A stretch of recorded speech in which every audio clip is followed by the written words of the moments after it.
Bewitched is one of television's most beloved sitcoms. It first graced our TV screens in 1964, whisking viewers away into the whimsical world of the Stevens family. At the heart of it was the story of Samantha Stevens, a witch trying to navigate the challenges of suburban life while keeping her supernatural abilities under wraps. All while her nosy neighbor Gladys Kravitz peeked out the window trying to catch any glimpse of the bizarre shenanigans happening at the Stevens house.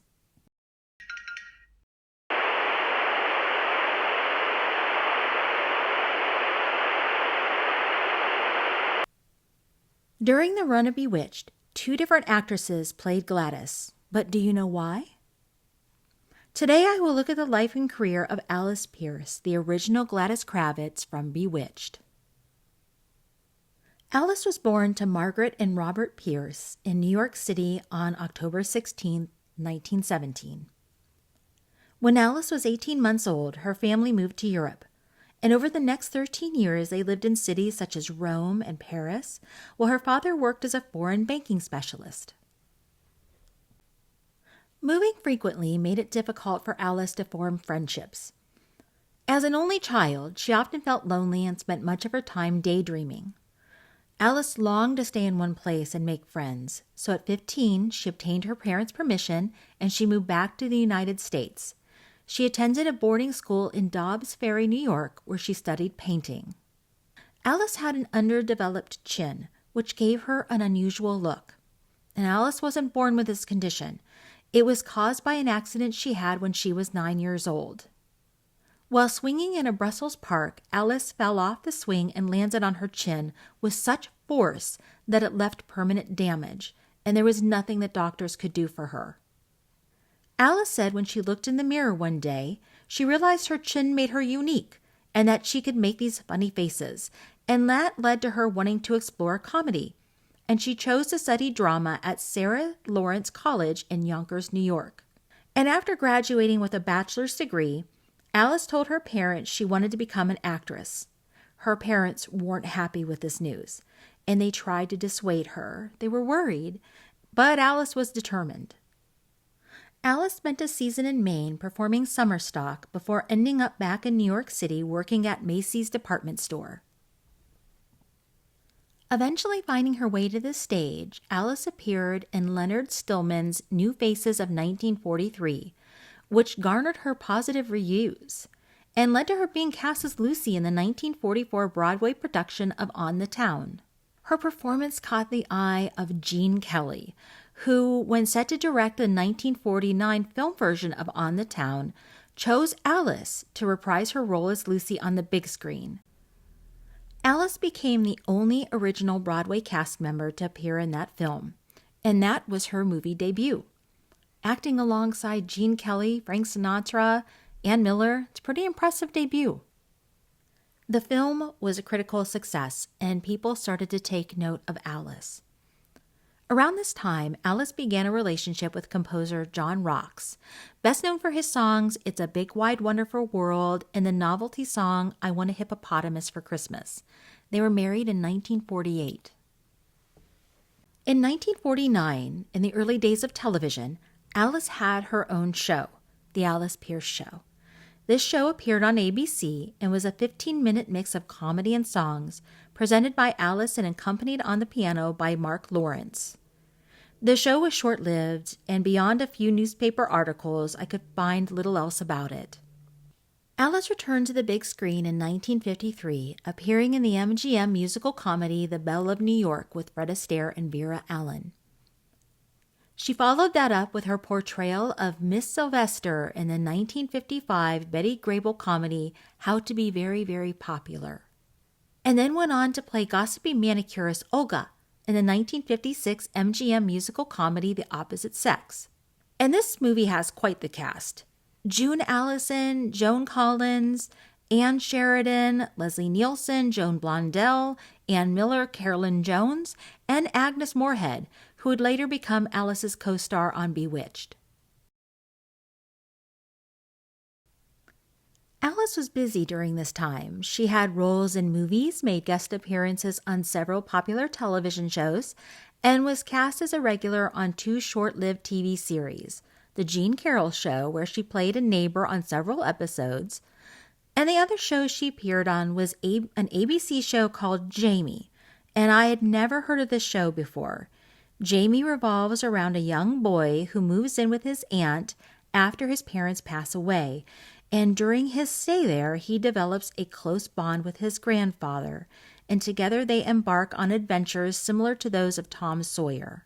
I advise you to return that night to Mrs. Evans. If anything happened to it, you'd be responsible. Oh, what could happen to it, Grandpa? Well, might break. This is Sheffield Steel. It can't break.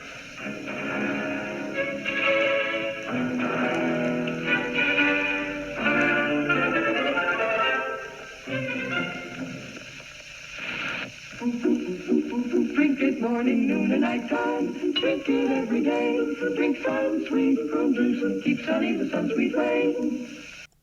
Alice played a caterer named Annie on 6 episodes of Jamie.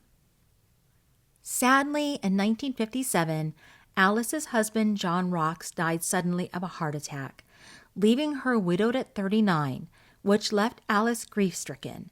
She sought therapy to help manage her sadness, and she returned to the stage to help keep her mind elsewhere. In 1958, Alice replaced Jean Stapleton in the Broadway production of Bells Are Ringing. During this time, she met stage manager Paul Davis. They struck up a friendship and later a romance. Together, they owned a framing studio and art gallery in Los Angeles, which Paul managed, and Alice helped out between acting roles. Alice continued making appearances on TV and in movies during the early 1960s, but in May of 1964, surgery revealed that Alice had ovarian cancer and that it was terminal. The doctors told her she did not have long to live. Alice didn't want anyone to know how ill she was, so she kept it a secret. Paul remained by her side, and in September 1964, they were married by a justice of the peace in Santa Monica, California. While on her honeymoon, Alice received a call that William Asher and Elizabeth Montgomery wanted her to play the role of Gladys Kravitz on their new show, Bewitched. Alice cut her honeymoon short, returned to Hollywood, and immediately began to work on the series.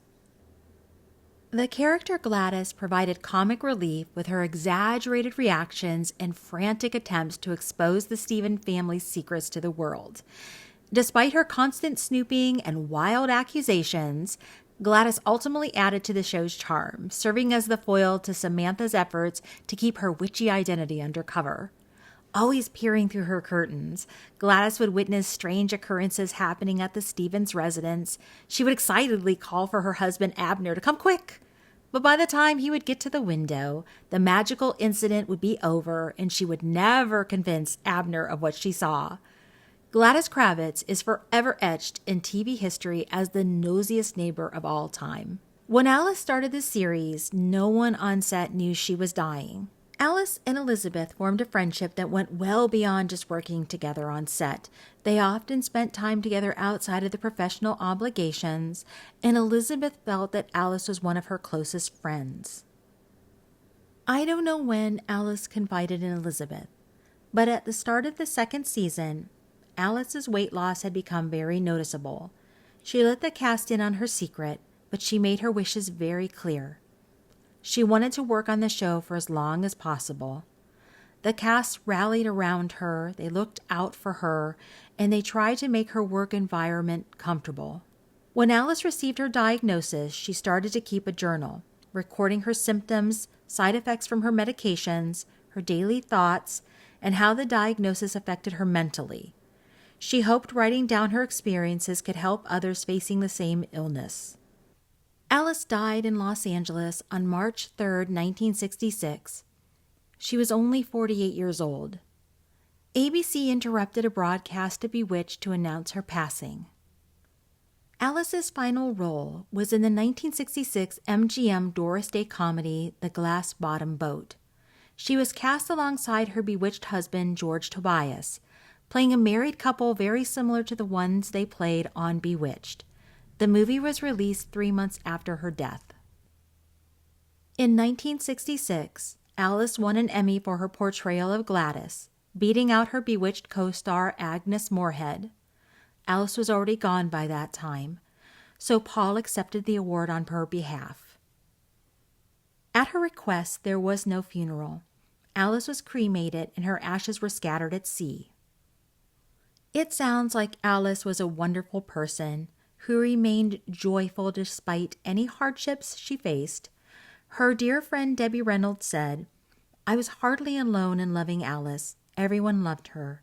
She was a rare person, one of God's very special people. What was she like? Well, she was like a little hummingbird, very sweet, very busy, very tender." So there's a short look at the life and career of Alice Pearce.